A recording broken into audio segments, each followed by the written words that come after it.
She's been stealing from your trust fund for 3 years, Emma.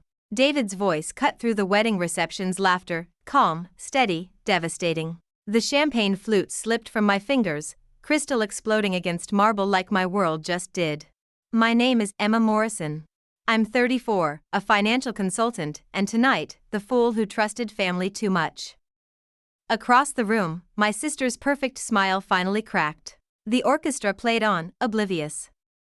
I couldn't breathe. I should have kept my mouth shut. The thought burns through me now as I sit in my car outside the country club, watching the last guests stumble out of Meredith's reception. My sister's wedding. The wedding I ruined with one sound, a laugh. Not a gentle chuckle or nervous giggle. A full, throaty laugh that cut through the cathedral silence like a blade. It happened during the vows. Meredith stood there in her $15,000 dress, tears streaming down her face as she promised Bradley she'd never keep secrets, never lie, and always put their love first. The irony hit me like a physical blow. My body shook with suppressed laughter, then I lost control completely. The entire congregation turned. 300 faces swiveling toward me like I'd screamed obscenities. Meredith's eyes found mine across the altar, pure hatred flashing before she composed herself. Mother's mortified expression. Aunt Margaret's shock. Even Bradley looked confused, though he recovered quickly, probably assuming I was overcome with joy for my dear sister. If they only knew. David squeezed my hand in the pew, leaning close. Emma, breathe, he whispered. But I couldn't stop. 26 years of watching Meredith manipulate everyone around her, and here she was, promising honesty in a house of God while wearing the bracelet she'd borrowed from my jewelry box last month. The officiant cleared his throat. The ceremony continued. But something had shifted. I felt it in the way Mother refused to look at me during photos. In how Meredith's smile never quite reached her eyes when she hugged me afterward. In the pointed silence when I approached their wedding party table. Emotional overwhelming. I heard someone whisper during cocktails. She must be so happy for her sister. Happy. Right. Now the reception's over, and I'm hiding in my car like a teenager who missed curfew. David insisted on staying to help clean up. He's thoughtful that way, always trying to smooth things over. He doesn't understand that some things can't be smoothed. Some truths cut too deep. My phone buzzes. A text from Mother, we need to talk. Tomorrow. 2 p.m. Not are you okay, or what happened? Just a summons. Typical. In the Morrison family, appearances matter more than truth. Always have. I start the engine, ready to drive home and pretend this day never happened. But as I pull out of the parking lot, I catch sight of Meredith through the venue's windows. She's arguing with someone on her phone, her perfect composure finally slipping. Her new husband is nowhere to be seen. For a moment, I almost feel sorry for her. Almost. Then I remember the college fund money she borrowed sophomore year. The job reference she sabotaged when we applied to the same firm. The way she convinced our grandfather to change his will during his final illness, when he could barely remember our names. My laughter at her wedding wasn't hysteria or overwhelming emotion. It was recognition. The sound of someone who finally stopped pretending not to see what was right in front of her. I drive home slowly, taking the long way. David's probably wondering where I went, but I need time to think. Tomorrow I'll sit in Mother's living room and accept whatever lecture she has planned. I'll apologize for disrupting Meredith's perfect day. I'll play the role of the embarrassed, emotional sister who got carried away. But tonight, for the first time in years, I feel something I'd almost forgotten. Clarity. The fog of family loyalty and forced forgiveness has lifted, and I can see everything with sharp, painful precision. My phone rings. David's name on the screen. I let it go to voicemail, then immediately feel guilty. He doesn't deserve to be caught in the crossfire of whatever this is becoming. He's been nothing but supportive, even when he doesn't fully understand the dynamics at play. The voicemail notification pops up.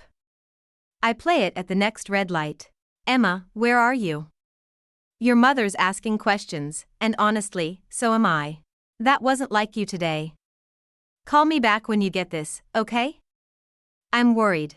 His voice is gentle, concerned. No judgment, just love. It makes my chest tight in a completely different way than the anger does. I pull into our driveway and sit for a moment, looking at our house. David bought it for us last year, a craftsman bungalow with a garden I've been slowly bringing back to life.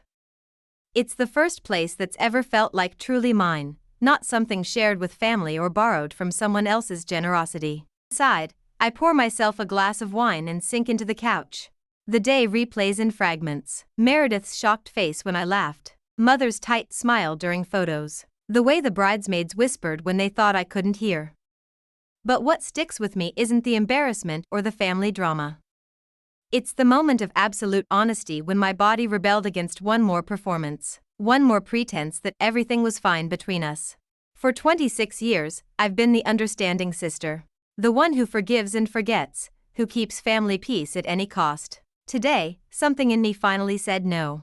The front door opens. David's footsteps in the hallway, keys hitting the bowl on the entry table. I hear him pause, probably deciding how to approach this. In here, I call before he has to search. He appears in the doorway, bow tie undone, jacket slung over his shoulder. Still handsome in his formal wear, even rumpled. There you are. Here I am. He studies my face, those dark eyes that miss nothing. Want to tell me what that was about? I take a sip of wine, buying time. How do you explain a lifetime of small cuts and large betrayals to someone who grew up in a functional family? How do you describe the weight of being the responsible one, the reliable one, the one who always gives benefit of the doubt? She's not who you think she is, I finally say. David sits beside me, close enough that I can smell his cologne mixed with the lingering scent of wedding flowers. My sister. He waits, patient as always. This is why I love him. He doesn't push, doesn't demand immediate explanations. He just sits with me in the complicated silence until I'm ready. But am I ready? Am I ready to pull back the curtain on the Morrison family dynamics? To admit that the sister everyone adores might not deserve their adoration? Outside, a car drives past, headlights sweeping across our living room wall. The day is ending, but something tells me this is just the beginning. Tell me, David says, settling deeper into the couch. His voice carries that careful tone he uses when he knows he's about to hear something that will change how he sees people we both care about. I set down my wine glass, lean back, and let my mind drift to where this all started. Not today at the wedding. Not even last year when Meredith asked for another loan. Further back, to the moment I first realized my sister wasn't who everyone thought she was. I was 17. Meredith was 22, just graduated from college. The memory surfaces with startling clarity. She came home for Christmas break with this story about her roommate Sarah. How Sarah had stolen her jewelry, maxed out credit cards in her name, destroyed her trust in people forever. David shifts beside me. He's heard versions of this story before, Meredith's tales of being wronged by friends, boyfriends, colleagues. He's always listened with appropriate sympathy, never questioning why drama seemed to follow my sister wherever she went. Mother was furious. Father wanted to call Sarah's parents, maybe even the police. Meredith played the victim perfectly, wounded but brave, forgiving but cautious. She said she just wanted to move on, but the damage was done. Poor Meredith, betrayed by her best friend. I can still see her sitting in our living room that December, tears streaming down her face as she recounted Sarah's supposed crimes. The family rallied around her like always. Meredith had this gift for making people want to protect her. What actually happened? David asks, though his expression suggests he's already guessing. Sarah called me. 3 months later, completely out of the blue. She'd gotten my number from Meredith's address book somehow. I pause, remembering how shocked I was to hear from this stranger. She was sobbing, Emma.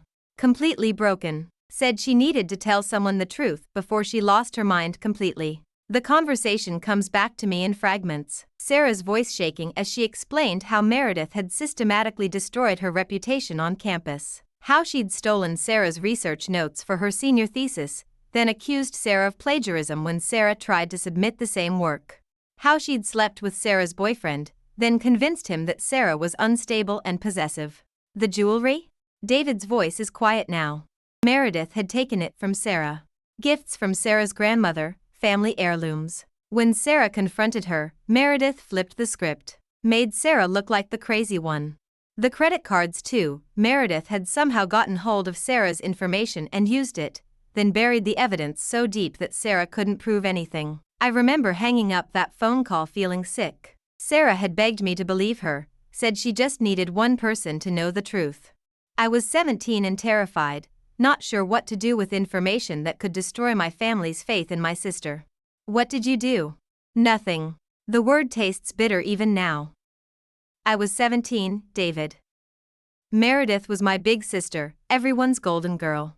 Sarah was a stranger with wild accusations. I convinced myself she was lying, or at least exaggerating.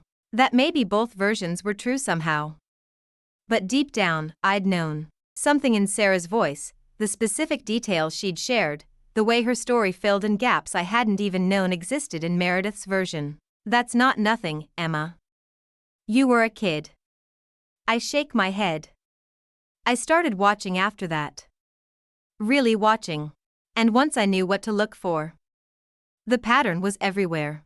Meredith's college boyfriend who'd supposedly cheated on her. I found out later she'd been seeing someone else for months before their breakup. The graduate school advisor who'd unfairly denied her application. Turns out Meredith had submitted another student's work portfolio. The job at mother's friend's company that she'd lost due to office politics, really because she'd been stealing supplies and selling them online. Every time, she was the victim. Every time, our family circled the wagons to protect her. And every time, there was another side to the story that no one wanted to hear. David runs his hand through his hair, processing. Your parents never suspected? Mother doesn't want to suspect. Father's been gone 8 years now, but when he was alive. I trail off, remembering how my father would get this look when Meredith launched into one of her victim narratives. He was trying to solve a puzzle with missing pieces. But he never said anything directly, never challenged her. There was this one time, though. I was in college myself by then, home for Thanksgiving. Meredith was complaining about her landlord supposedly keeping her security deposit illegally, going on and on about what a terrible person he was, how he was practically stealing from her. I remember the moment clearly because it was the first time I'd seen my father truly lose his temper with Meredith. Not the explosive anger he saved for serious infractions, but something colder, more disturbing. Father listened to the whole story, then asked to see the lease. And the photos Meredith claimed to have taken of the apartment when she moved out. And the receipts for the damages she said she'd had to pay for things that weren't her fault. Let me guess, she couldn't produce them. She got defensive, started crying, said she couldn't believe her own father was taking a stranger's side over hers. The whole performance. I take another sip of wine, steadying myself, but father didn't back down. He kept asking specific questions. What company did the carpet cleaning? When exactly did the bathroom leak happen? Who was the contractor who supposedly overcharged her? The silence in our house that night had been deafening. Meredith storming to her room, mother following to comfort her. Father sitting in his chair, staring into space like he was seeing his daughter clearly for the first time. He never said anything to me directly about it. But after that, I noticed he didn't offer to help with her financial problems anymore. Didn't automatically take her side when she had conflicts with people. He just stepped back. What about your mother? I laugh, but there's no humor in it. Mother's invested in the version of Meredith she raised. The successful, beautiful daughter who just has terrible luck with people. Admitting Meredith isn't who she appears to be would mean admitting she failed as a mother. That's not fair to you, though. Or to your father's memory. Fair doesn't factor into it. Family mythology is more important than truth in our house. Always has been. David reaches for my hand, and I let him take it. His warmth grounds me in the present moment, away from the minefield of family memories. So when she stood up there today, promising honesty and faithfulness, I saw Sarah's face. I heard my father's voice asking for receipts that didn't exist. I thought about every person Meredith has blamed for her own choices over the years. The laughter bubbles up again, just remembering. She was promising to never keep secrets while wearing jewelry she stole from me. It was absurd, David. Completely absurd. The bracelet, the earrings, probably the necklace too. She has this way of borrowing things and then acting like you gave them to her. If you ask for them back, suddenly you're petty and materialistic. We sit in silence for a moment. I can practically see David recalibrating every interaction he's had with my sister. Every dinner conversation, every family gathering where Meredith regaled us with stories of people who'd wronged her. What happens now? He asks finally. Now I go sit in mother's living room tomorrow and get lectured about family loyalty and appropriate behavior. I apologize for embarrassing everyone. I promise to be more supportive of Meredith's marriage. I squeeze his hand. And I try to figure out how much of this I can live with anymore. Emma. She's getting worse, David. Or maybe I'm just getting tired of pretending not to see it. But today, watching her promise Bradley honesty while everyone smiled and applauded, I couldn't do it anymore. Outside, the wind picks up, rattling the windows. Storm coming in from the coast, probably. I should check the garden tomorrow, make sure the new plantings are secured. Normal thoughts, normal concerns. But something tells me normal is about to become a luxury I can't afford. My phone buzzes against the coffee table. A text from an unknown number. Is this Emma Morrison? This is Sarah Chen. I was Meredith's roommate in college. I saw the wedding announcement online and wanted to warn you about something. Can we talk? David reads the message over my shoulder. I feel his body tense beside mine. That's impossible, I whisper. That was 10 years ago. But even as I say it, I'm already typing back, yes. When? Sarah Chin looks exactly like I'd imagined and nothing like her at the same time. She's sitting in the corner of the coffee shop we agreed on, neutral territory 30 minutes from town where no one knows me. Asian American, early 30s now, with the kind of quiet confidence that comes from surviving something terrible and building yourself back up. But her hands shake slightly as she wraps them around her mug, and I recognize that tremor. It's the same one I get when I think too hard about family dinners. You came, she says when I slide into the booth across from her. You said you had a warning. Sarah nods, studying my face like she's looking for traces of my sister in my features. You look like her. But different. Your eyes are. She pauses, searching for words. Sadder. More honest. I don't know how to respond to that, so I order a coffee from the waitress and wait. Sarah requested this meeting 12 hours ago. I barely slept, running through scenarios of what she might want to tell me. None of them were good. I've been following Meredith online for years, Sarah begins. Not stalking, just keeping tabs. Making sure she wasn't in my city, my professional circles. Self-protection. That must be exhausting. You have no idea. Sarah's laugh is hollow. But yesterday, when I saw the wedding photos on her Instagram. Emma, I recognized the man she married. My stomach drops. Bradley? His name was Marcus when I knew him. Marcus Webb. Sarah pulls out her phone, scrolls through photos. This was taken 3 years ago at a medical conference in Chicago.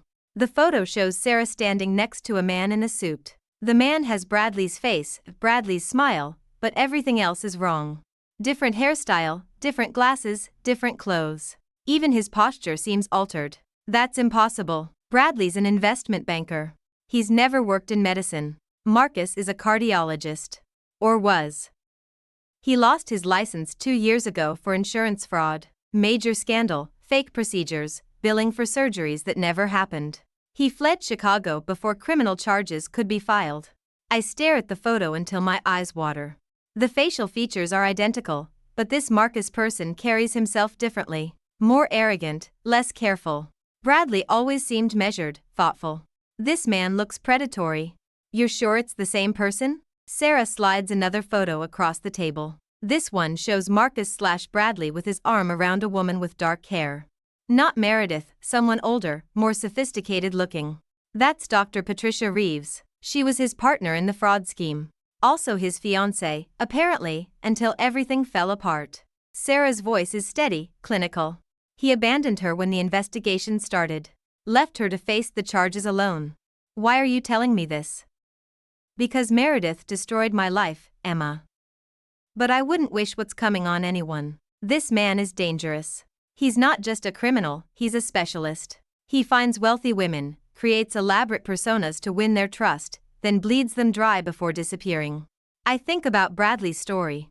How he'd swept into Meredith's life 18 months ago, the perfect gentleman with impeccable manners and family money. How quickly their relationship had progressed, how eagerly mother had welcomed him into the family. The family money? Probably stolen from previous victims. Marcus is Bradley, whoever he is now, he's very good at maintaining facades. New identity, new background, new social circle. But the pattern's always the same. Sarah shows me more photos on her phone. Articles about the Chicago scandal, court documents, a missing persons report filed by Patricia Reeves' sister. Patricia disappeared 8 months ago. Police found her car abandoned near Lake Michigan, but no body. Her bank accounts were emptied the week before. Guess who had power of attorney over her finances? My hands are shaking now too. I think about Meredith's sudden interest in updating her will after the engagement. How Bradley had suggested she consolidate her accounts for simplicity. The way he'd charmed Mother into adding his name to the family investment portfolio. Have you contacted the police? With what evidence? That a man who looks like someone I knew is marrying someone else? They need proof of ongoing criminal activity. Sarah's expression hardens. Besides, I tried warning people about Meredith for years. No one believed me then either. This is different. If he's committed murder, Maybe. Possibly. Sarah leans forward. Emma, I'm not asking you to take my word for anything. I'm asking you to look. Really look.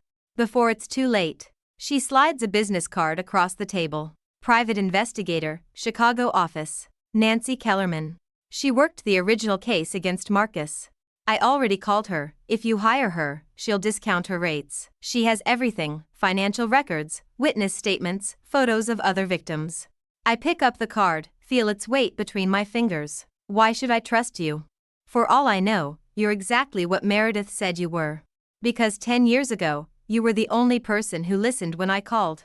Even if you didn't believe me then. Sarah's eyes fill with tears, but her voice stays strong. Because you laughed at your sister's wedding, and I think I know why. Because someone needs to protect her, even if she's never protected anyone else.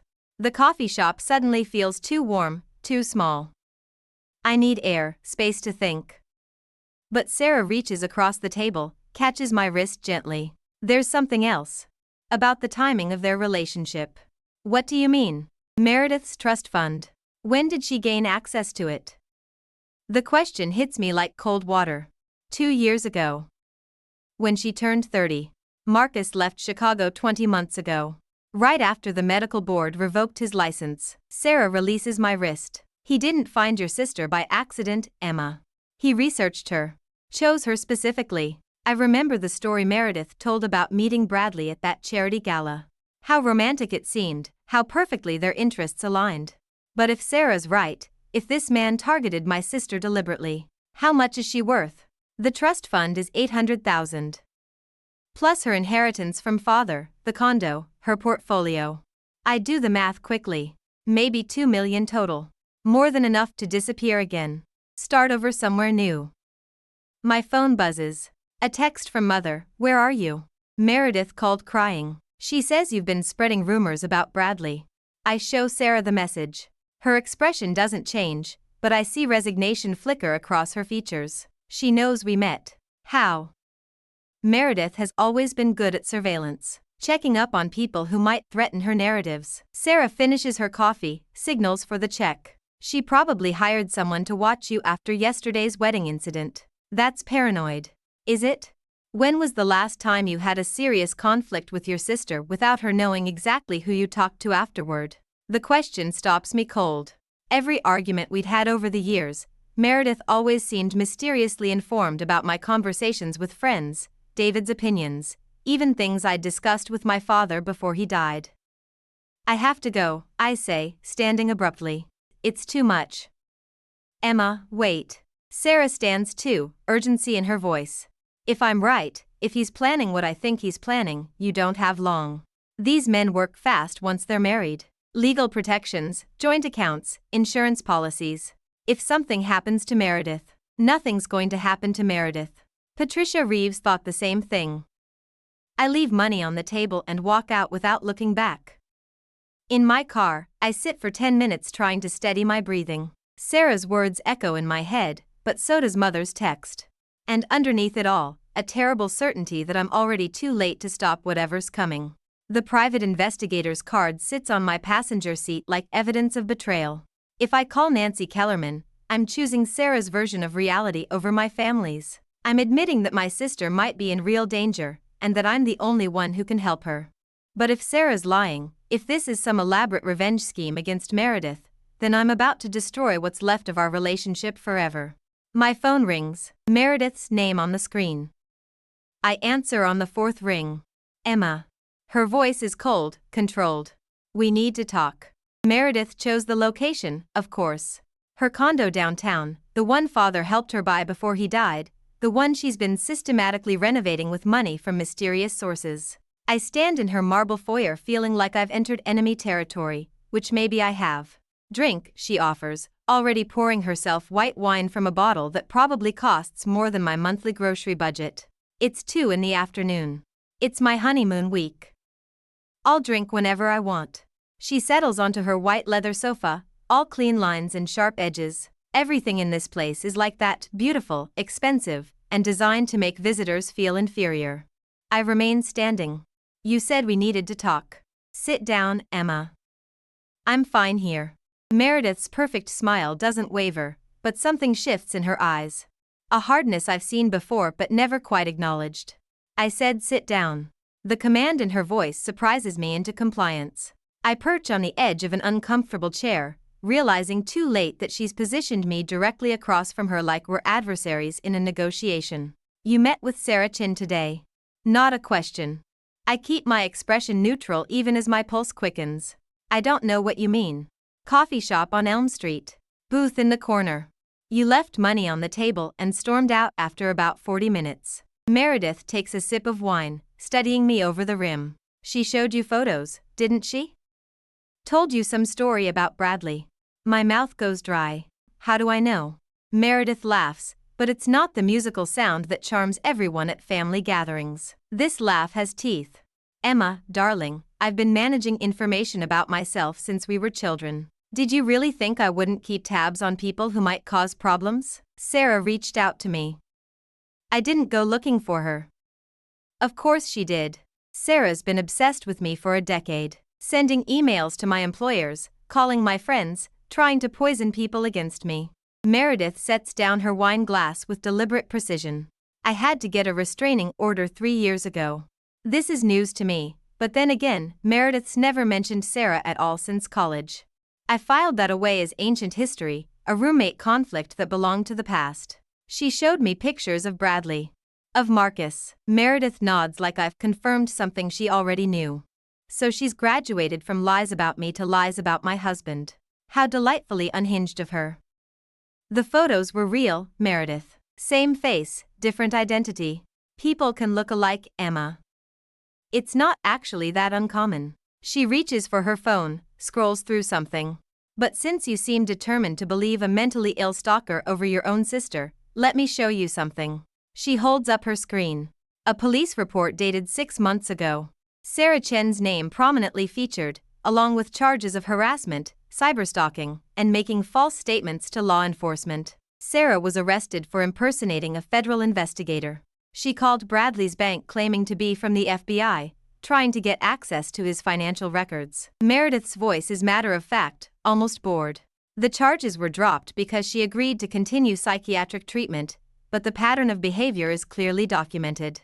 I stare at the report, my certainty crumbling. The details look official, legitimate. But something about the timing bothers me. When did this happen? March. Right around the time Bradley and I got engaged, coincidentally. Meredith picks up her wine again. Sarah has been escalating her harassment campaign ever since she found out about our relationship. This meeting with you is just her latest attempt to cause damage. But the medical license, the fraud charges in Chicago, have you verified any of that independently? Or are you taking the word of someone who was literally arrested for impersonating law enforcement? Meredith's tone is patient, reasonable. She's explaining something obvious to a slow child. I think about Nancy Kellerman's business card sitting in my purse. About Sarah's conviction when she spoke about Marcus/Bradley. But I also think about the police report, the restraining order, the documented pattern of stalking. Why didn't you tell me about any of this before? Because I was trying to protect you. Meredith leans forward, suddenly vulnerable again. Emma, you have such a kind heart. You always want to believe the best in people.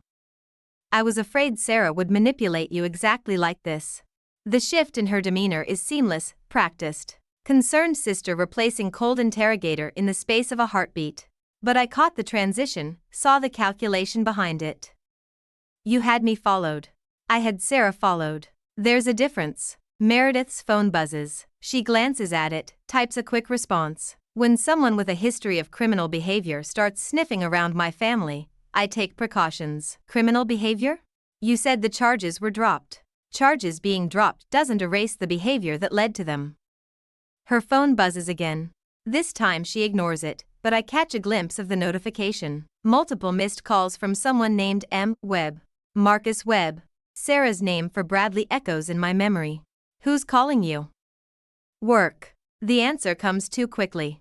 Wedding planning vendors. Honeymoon details. She waves dismissively. Nothing important.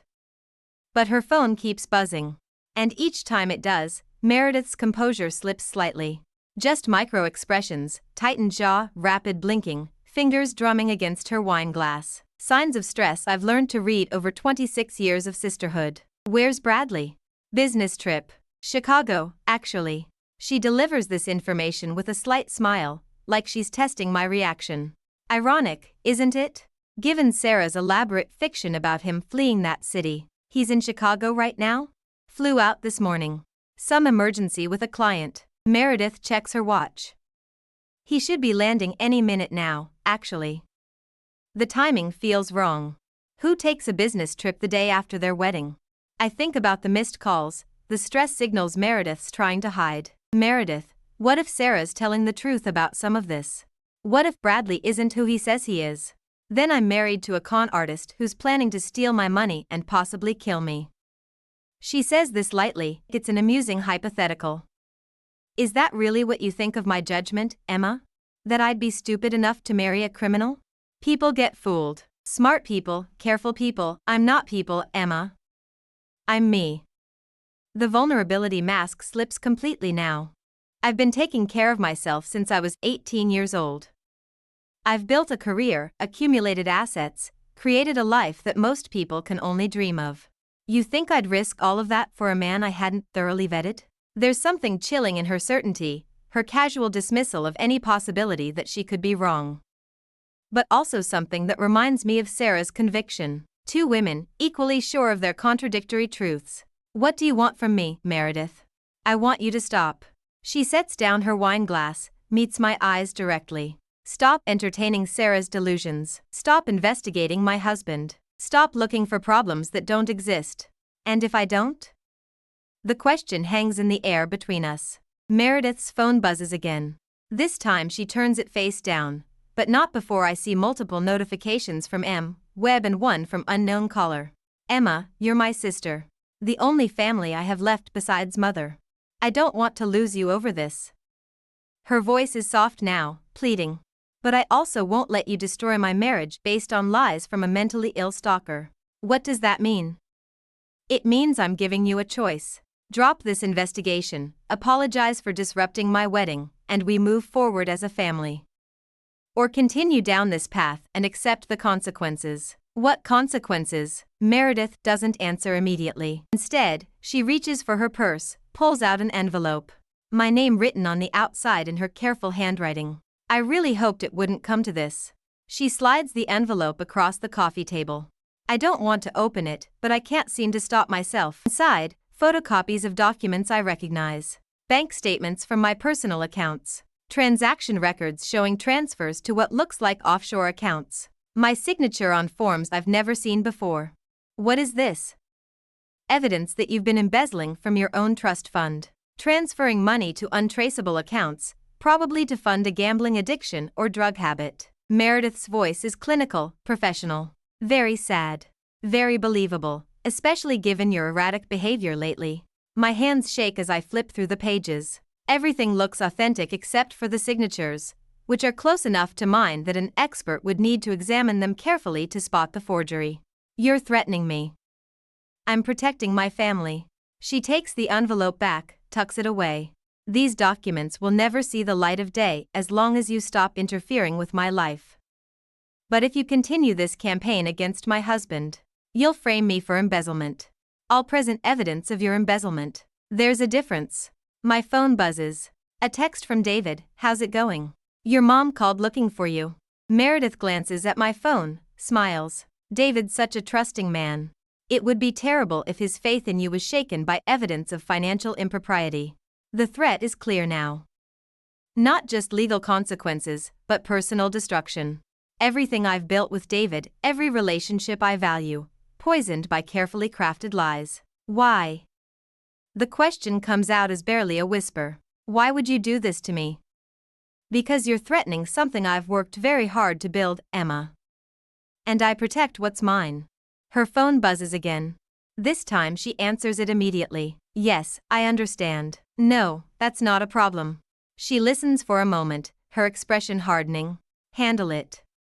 Whatever it costs. She hangs up, turns back to me with that perfect smile restored. Sorry about that. Wedding emergencies never end, do they? But I heard something in her voice during that call. Fear, maybe. Or desperation. Whatever Sarah told me about Bradley, whatever evidence she has, it's affecting more than just me. I stand to leave. I need to think about this. Of course. Take your time. Meredith rises too, walks me to the door with the grace of a perfect hostess. Just remember, Emma, family loyalty isn't optional in our house. It's everything. As I wait for the elevator, I hear her phone ring again through the door. Her voice when she answers it is sharp, urgent. Nothing like the controlled performance she'd just given me. In the parking garage, I sit in my car and try to process what just happened. My sister has evidence to destroy my life, but she's also clearly panicking about something. Sarah's warnings feel more credible now, but so does the police report about her mental state. I pull out Nancy Kellerman's business card, stare at it until my vision blurs. Whatever choice I make now, there's no going back. I drive for 20 minutes before I realize I'm not heading home. My hands seem to know where they're going even if my mind hasn't caught up yet. Past the turnoff to our neighborhood, past the grocery store where David and I do our weekly shopping, past all the familiar landmarks of my carefully constructed normal life. I'm driving toward the interstate, toward something that feels like escape but isn't. Because there is no escape from this. Not anymore. I pull into a rest stop outside town and sit in my car watching trucks lumber past. The business card feels heavy in my pocket, like it's gaining weight with every minute I don't use it. Nancy Kellerman, private investigator. The woman who knows the truth about Marcus Webb, about whoever my sister married yesterday. My phone shows 6 missed calls from David, 2 from Mother, and 1 text from an unknown number. Are you safe? Sarah. Still checking on me even after I walked out of our meeting. Still trying to protect someone who didn't believe her story completely. The gesture hits me harder than it should. I think about the police report Meredith showed me. Sarah's arrest for impersonating federal law enforcement. The restraining order. The documented pattern of harassment. All of it could be true. Sarah could be everything Meredith says she is: unstable, obsessed, dangerous. But then I remember Meredith's phone buzzing constantly during our conversation. The fear that leaked through her perfect composure when she answered those calls. The way she said handle it. Whatever it costs, like someone giving orders in a crisis. And I remember the envelope full of forged documents designed to destroy my life.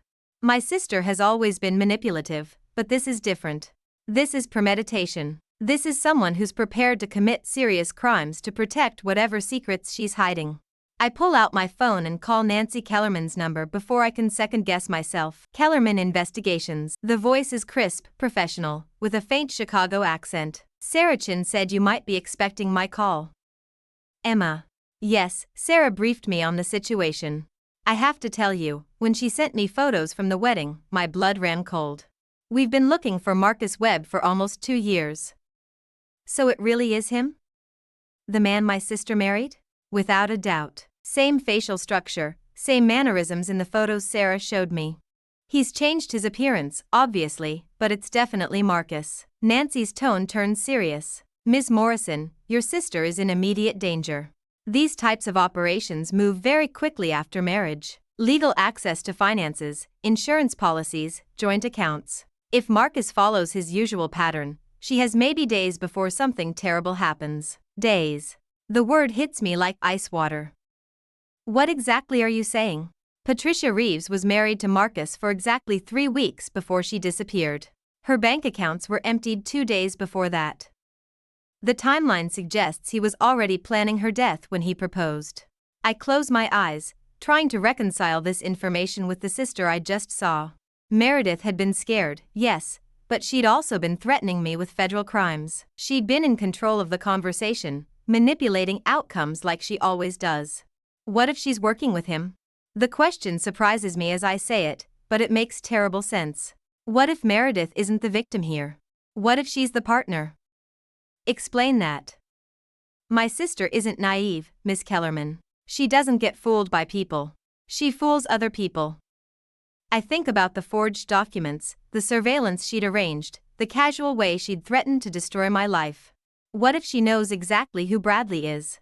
What if they're working together? Nancy is quiet for a long moment. That would certainly explain some things. Marcus has always worked alone in the past, but partnering with someone who has local connections, established trust in the community. It would make the perfect cover story. He gets respectability and access to her social circle. She gets protection from someone with his skill set and connections to launder money offshore. Do you have any evidence of that? I think about the condo renovations that cost more than Meredith's salary could support. The mysterious business trips she'd been taking over the past year. The way she'd known about my meeting with Sarah almost instantly. Nothing concrete. But the pattern fits. And it explains why she threatened me today instead of asking for help. What kind of threats? I describe the forged banking documents, the evidence of embezzlement that could destroy my reputation and freedom. Nancy listens without interrupting, making notes I can hear scratching through the phone. Those documents would take time and expertise to create. She didn't just throw them together today, she's been preparing for this conversation. How long? Weeks, maybe months. Professional-grade forgery like that requires planning, multiple drafts, careful attention to detail. Nancy pauses. Ms. Morrison, if your theory is correct, if your sister is partnering with Marcus rather than being victimized by him, then you're not just dealing with a con artist. You're dealing with organized criminals. The words hit me harder than they should. Organized criminals. My sister, who taught me to braid my hair when I was 6. Who held me when father died. Who I've been protecting and defending my entire life. What do I do? First, you don't go home. If they're monitoring you closely enough to know about your meeting with Sarah, they're probably watching your house too. Stay somewhere public, somewhere safe. They won't hurt me. I'm family. Emma, they were prepared to frame you for embezzlement today. Family loyalty only extends as far as usefulness in their world. The truth of that settles in my stomach like lead. I think about David, probably sitting at home wondering why I'm not answering his calls. About Mother, who still believes she raised 2 successful daughters instead of 1 daughter and 1 criminal. Second, we need evidence. Real evidence that will hold up in court. Financial records, communication between Marcus and your sister, proof of the forged documents. How do I get that without them knowing? Very carefully. And with help. Nancy's voice softens slightly. Emma, I know this is overwhelming. But Sarah was right to reach out to you. You're the only one with access to both of them who might be willing to see the truth. What about the police report she showed me? About Sarah's arrest? I've seen that report. It's legitimate. Sarah did get arrested for impersonating a federal agent. What your sister probably didn't tell you is why Sarah felt compelled to take that risk. Why? Because the legitimate channels weren't working. We'd been trying to get law enforcement interested in Marcus for months. But con artists who target wealthy women don't get the same priority as other crimes. Sarah got desperate, made a bad choice, and it gave Marcus ammunition to discredit her. A semi-truck rumbles past, shaking my car. The normal world continuing around me while my life falls apart in the space of a phone call. Nancy, if I help you, if we expose them, what happens to my sister? If she's a victim? We save her life. If she's a partner? Nancy's silence stretches long enough that I know the answer. Then she faces the consequences of her choices. I think about Meredith's cold smile when she threatened me. The practiced way she'd shifted between vulnerable sister and calculating adversary. The envelope full of evidence that could destroy everything I've built with David. What do you need me to do? Meet me tonight. Bring anything you have access to, family financial records, communications, anything that might show her true financial situation. And Emma? Yes? Don't tell anyone where you're going. Not your fiancé, not your mother, not anyone. If your sister is working with Marcus, she has resources you don't understand. I hang up and sit in the gathering darkness, watching traffic flow past on the interstate. Each car filled with people living normal lives, dealing with normal problems, job stress and relationship issues and mortgage payments. Simple, manageable complications. I text David, something came up with work. Going to be late. Don't wait up. It's not entirely a lie. This is work now, the work of protecting myself, of finding the truth, of deciding whether the sister I've loved my entire life is worth saving or stopping. I start the car and pull back onto the interstate, heading toward whatever Nancy Kellerman is going to show me tonight. In my rearview mirror, the lights of home disappear behind me. There's no going back now. Whatever I discover about Meredith, whatever evidence we find, it will change everything. My family, my future, my understanding of who I've been protecting all these years. But for the first time since Sarah's phone call yesterday, I feel like I'm moving toward truth instead of away from it. My phone buzzes. A text from Meredith, have you made your decision? I delete it without responding. Some decisions make themselves. Nancy Kellerman's office occupies the third floor of a converted warehouse in an industrial district I've never seen before. The kind of place where investigators and bail bondsmen share hallways with import companies and cash-only repair shops. Anonymous, forgettable, perfect for the kind of work that requires discretion. You came alone? Nancy asks as she buzzes me through the security door. She's shorter than I expected, maybe 55, with silver hair pulled back severely and eyes that miss nothing. The kind of woman who's learned not to trust first impressions. Yes. Good. Phone? I hand it over. She slides it into a metal box, locks it. Faraday cage. Blocks all signals. If they're tracking your location, this creates a dead zone. The precaution should feel paranoid, but after today's conversation with Meredith, it feels necessary. I follow Nancy down a hallway lined with filing cabinets toward an office that looks like a war room. Bulletin boards covered with photos, documents, timeline charts, red string connecting various pieces of information in patterns I can't immediately understand. But I recognize some of the faces pinned to the boards. Marcus/Bradley in different guises, sometimes bearded, sometimes clean-shaven, always with slight variations in styling that change his entire appearance. And there's Meredith, several photos I've never seen before. Where did you get these? Security cameras, social media, public records. Your sister's been more active than you might think. Nancy gestures to a chair. Coffee? This is going to take a while. I nod, settling in to study the evidence while she pours from a pot that smells like it's been brewing for hours. The photos of Meredith span the last 2 years, showing her at locations I don't recognize with people I've never seen. Expensive restaurants, private clubs, what looks like a yacht club in some coastal city. She's been traveling more than she told your family. Much more.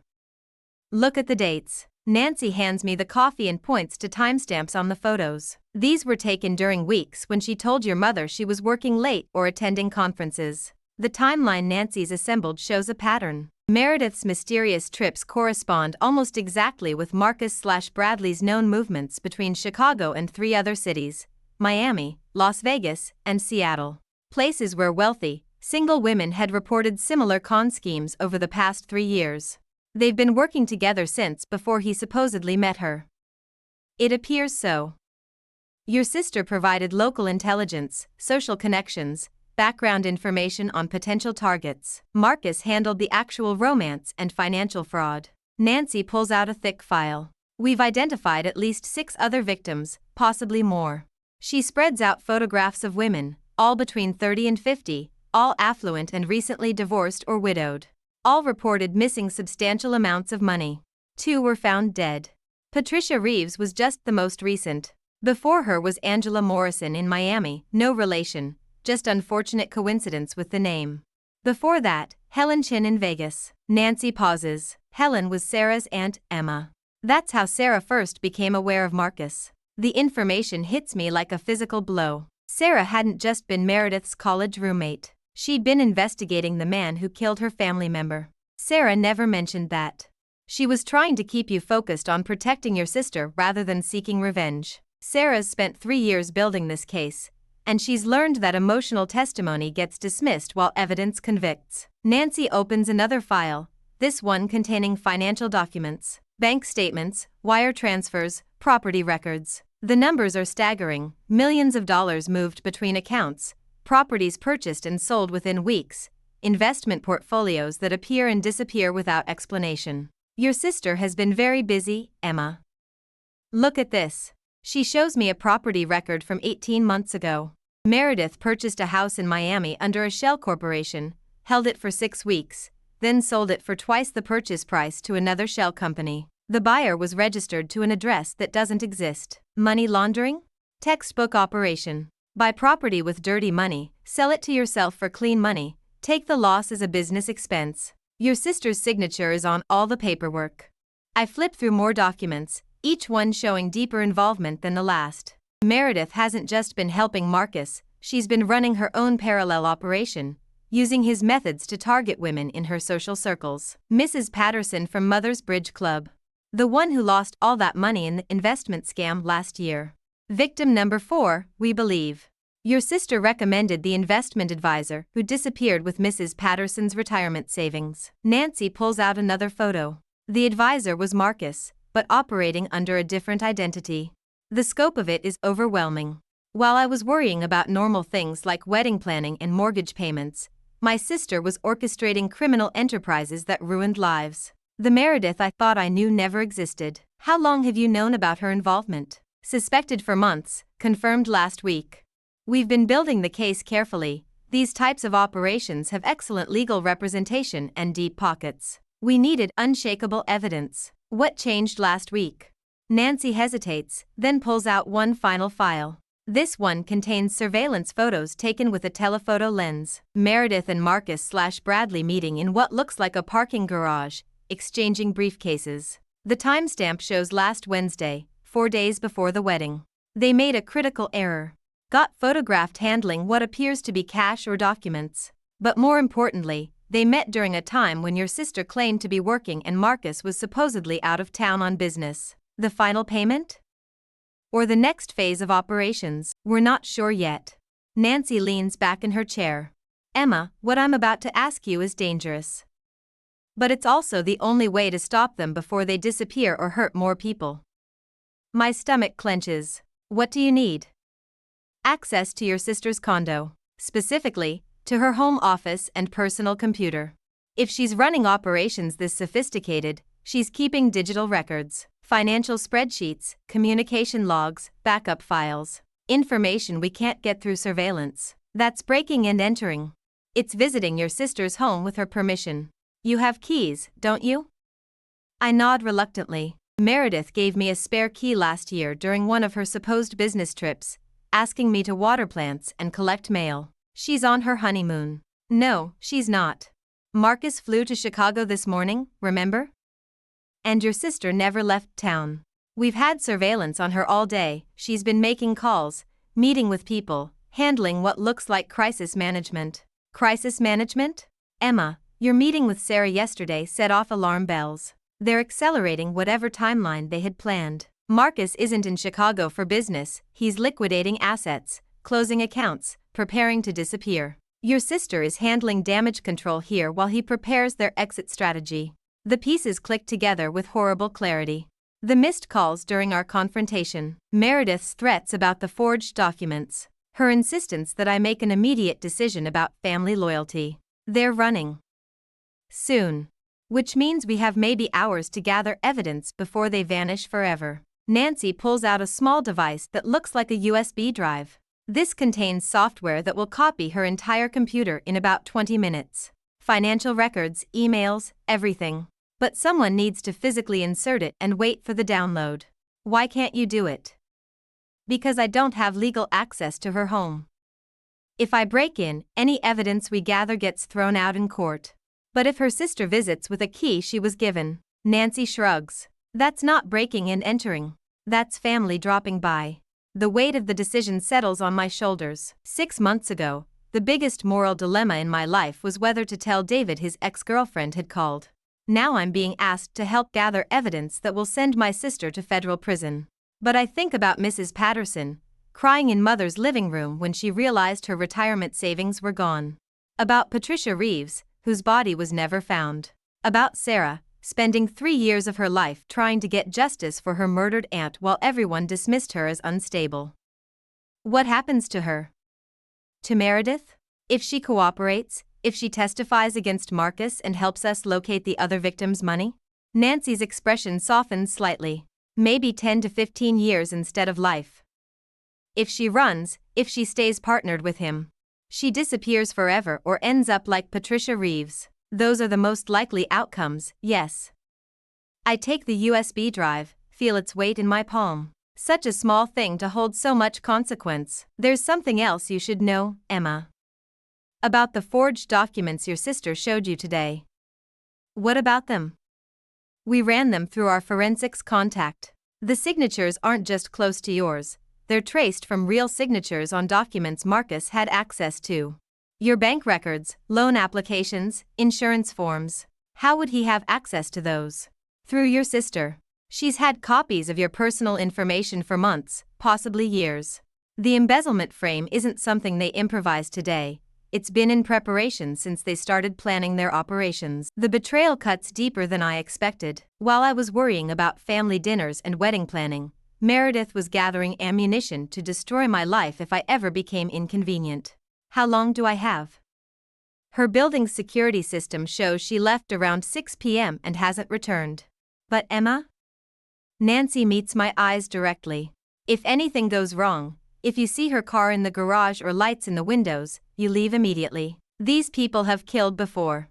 They won't hesitate to protect themselves. I stand, the USB drive burning in my pocket like evidence of my own transformation. 6 hours ago, I was worried about a family argument. Now I'm about to commit what most people would consider betrayal of the deepest kind. But it's not betrayal if the person you're protecting never really existed. Give me 2 hours. Emma? When this is over, when the arrests are made and the trials begin, your family will blame you.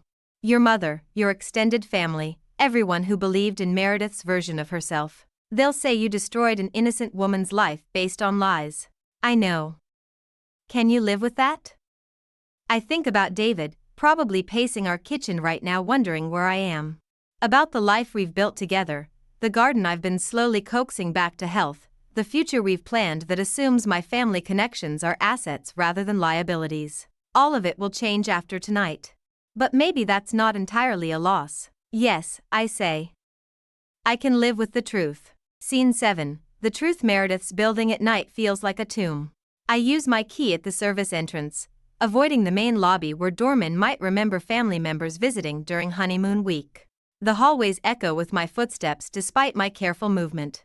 Every sound feels amplified, conspicuous, dangerous. Her door opens silently. The condo is dark except for the city lights filtering through floor-to-ceiling windows. I stand in the entryway for 30 seconds, listening for any sign that I'm not alone. Nothing but the hum of expensive appliances and the distant sound of traffic 20 floors below. Nancy's USB drive feels like molten metal in my pocket. Meredith's home office is exactly what I'd expect, immaculate, organized, designed to impress visitors. But I know my sister well enough to look beyond the surface. She's always hidden her real work behind facades of respectability. Her computer requires a password. I try her birthday, then father's, then various combinations of family dates. Nothing. But Meredith's always been predictable in specific ways. I try M is stupid, something she used to write in the margins of her school notebooks when we were children. The screen unlocks. Even after everything I've learned today, the casual cruelty of using that password stings. 20 years later, she still thinks I'm too naive to threaten her. I insert Nancy's device and wait for the software to load.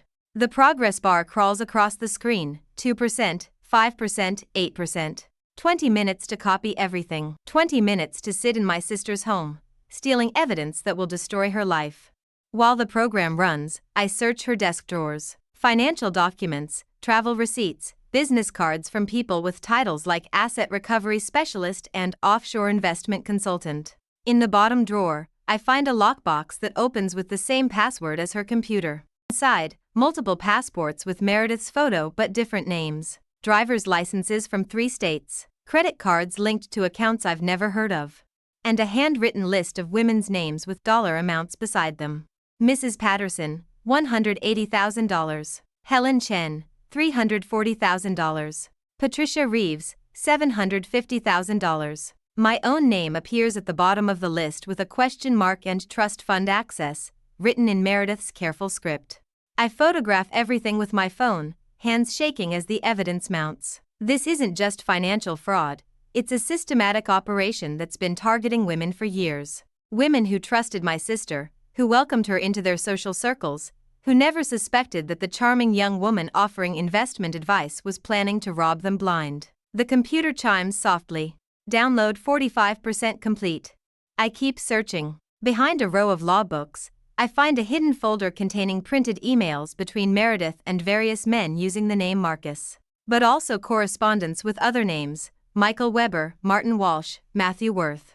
Multiple identities, multiple ongoing operations. One email thread from 6 months ago stops me cold. Marcus, the sister could be a problem.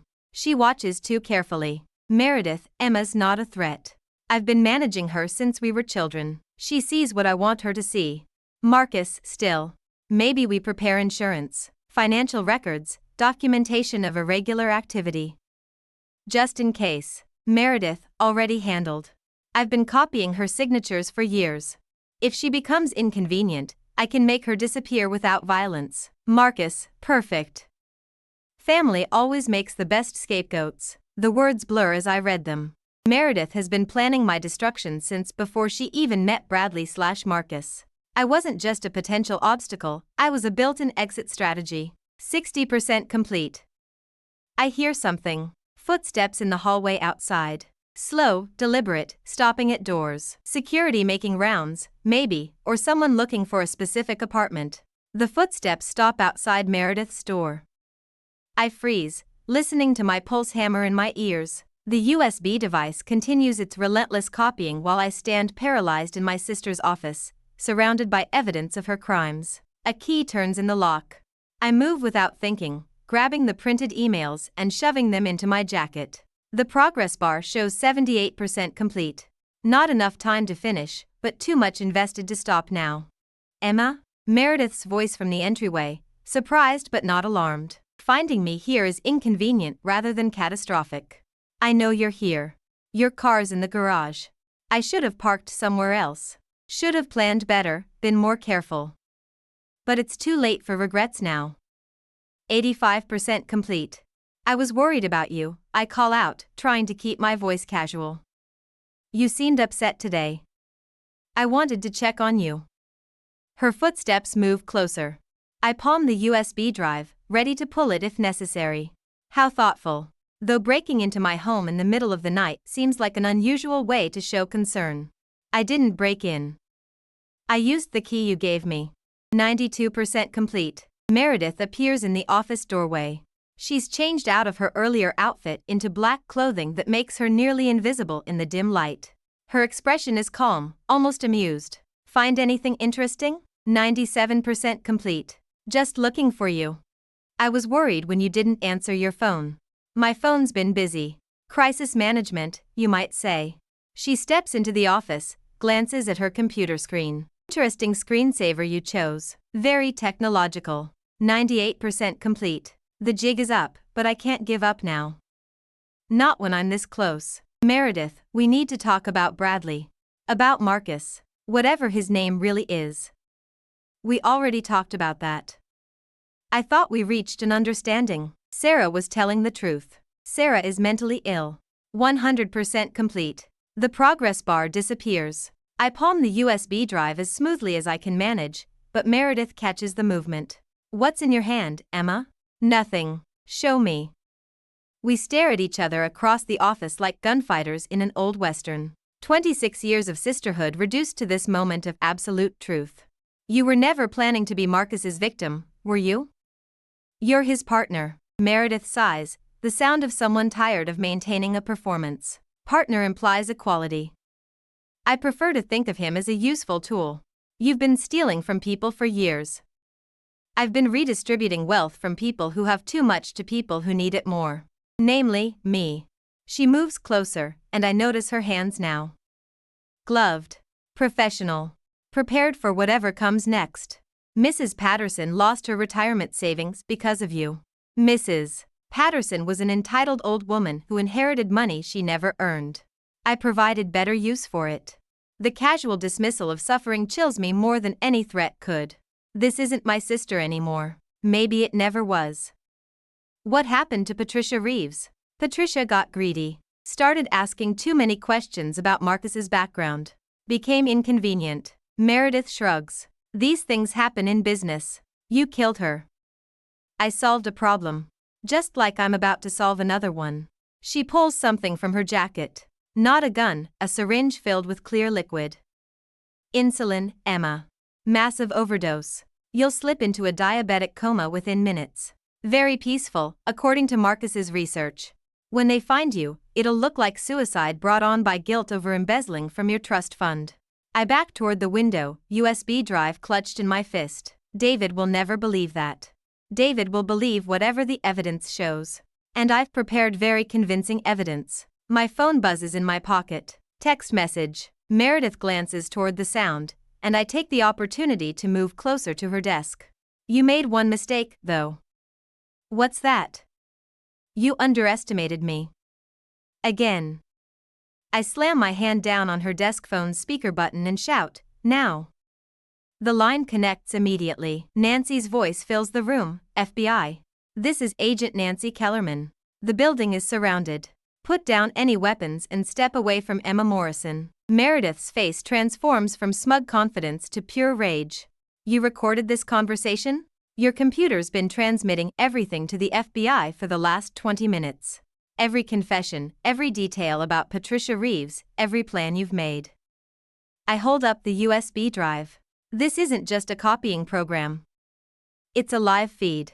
The syringe falls from Meredith's suddenly nerveless fingers. Outside, I hear vehicles arriving, footsteps pounding up stairwells, radios crackling with professional urgency. The cavalry Nancy promised, arriving right on schedule. You destroyed our family, Meredith whispers. No, I say, looking at my sister clearly for the first time in 26 years. I saved what was left of it.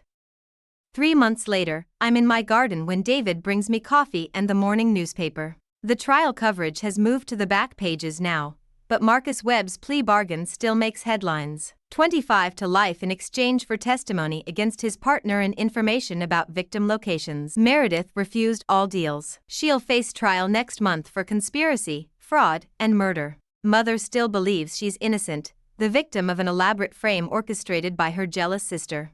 We don't speak anymore. But David and I are planning our wedding for next spring. Sarah sends me updates from Chicago, where she's testifying in similar cases Marcus's information helped crack. Mrs. Patterson got most of her money back. I water the roses I planted where the old, diseased bushes used to grow. Sometimes the only way to save a garden is to pull up what looks healthy but isn't, and start over with truth.